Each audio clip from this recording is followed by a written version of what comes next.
విజయవాడ ఇంద్రకీలాద్రిపై గత 2 రోజులుగా సాగుతున్న ప్రచారానికి చెక్ పెట్టింది దుర్గమ్మ దేవస్థానం పాలక మండలి.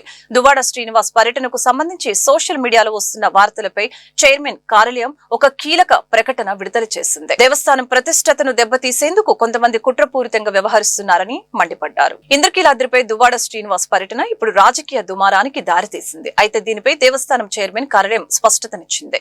నిజామాబాద్ కు చెందిన భక్తుడు తోడుపునూరి శ్రీనివాసు అమ్మవారికి 107 గ్రాముల బంగారు కాసుల హారాన్ని విరాళంగా సమర్పించారని, ఆ దాతతో పాటు వచ్చిన వారికి మాత్రమే ఆలయ నిబంధనల ప్రకారం ప్రోటోకాల్ మర్యాదలు చేశామని స్పష్టం చేశారు.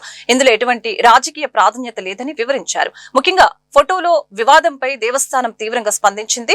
మీడియాకు కేవలం విరాళం వివరాలు, ఆభరణం ఫోటోలు మాత్రమే అధికారికంగా ఇచ్చామని, దాతల వ్యక్తిగత ఫోటోలను తాము ప్రచురించలేదని తెలిపింది. కొంతమంది కావాలని అనధికారికంగా ఫోటోలను సేకరించి రాజకీయ రంగు పులిమి కుట్ర చేస్తున్నారని మండిపడ్డారు. గతంలో జరిగిన పరిపాలనా పరమైన బదిలీలను ఈ ఘటనతో ముడిపెట్టడం సరికాదని, అమ్మవారి సన్నిధిని వివాదాల్లోకి లాగవద్దని దేవస్థానం కోరింది.